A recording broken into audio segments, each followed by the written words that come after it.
For years and years and years, I was crippled with torment, and I was in a lot of pain. I had a lot of core pain.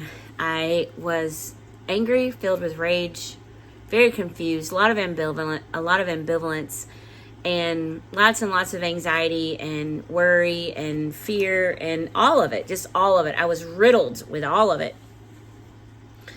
And I think the biggest thing for me that kept me quiet for all those years was shame. I didn't know how to share what was on the inside of me.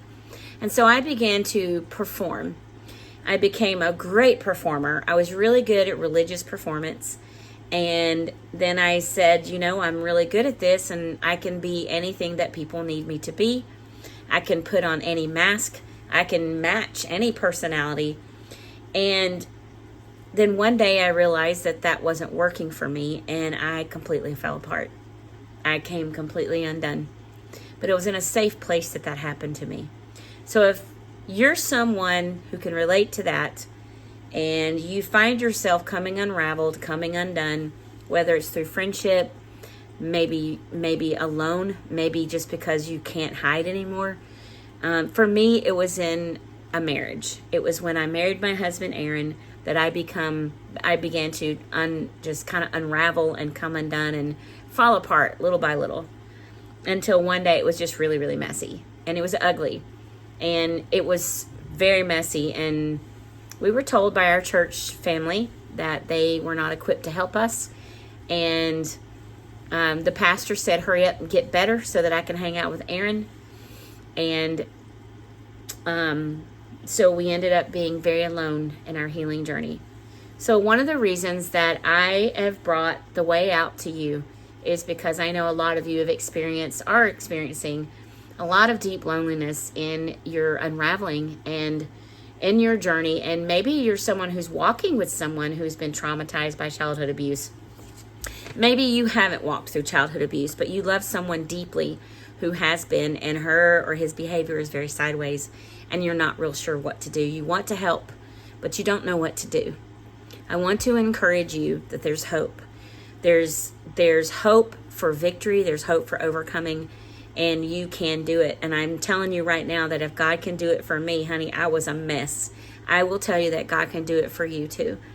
Sometimes what we really just need is that we need some guidance. We need someone to lead us. We need someone to link arms with us and do the walk with. Sometimes we just need kind, encouraging words to hold us today. So the book, The Way Out, was written by me, and it was probably a 10-year journey of writing this book, even though my journey dealing with abuse and domestic violence and all the other in-between things, it's a lifetime for me.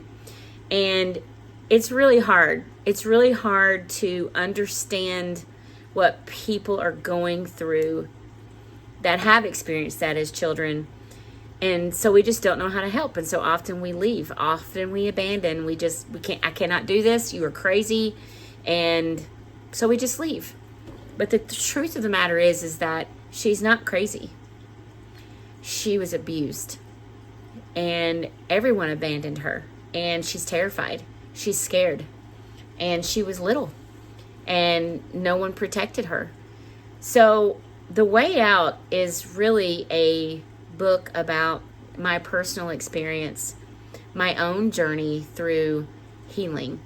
It's not a book that talks about the abuse. I don't get into the details of that.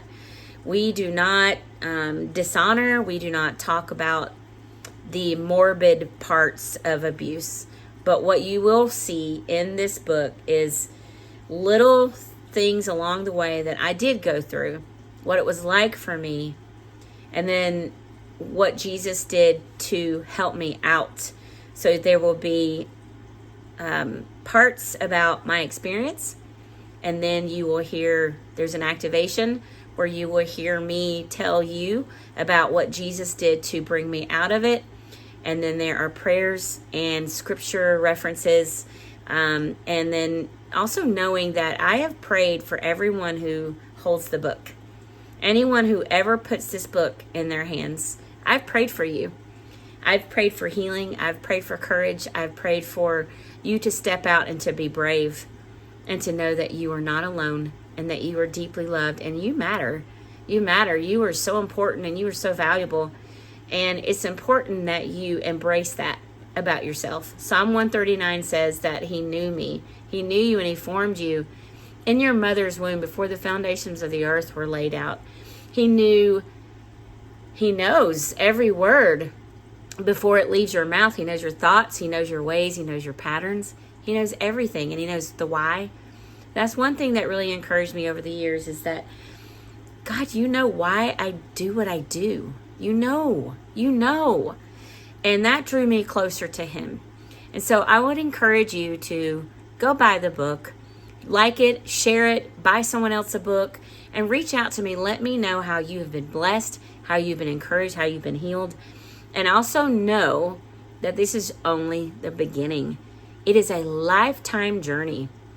And this book is not just for survivors of childhood sexual abuse, not just for women who've gone through domestic violence situations, but it's for anyone who has some brokenness. And we all of us go through life, and at some point something happens and it breaks us. It crushes us.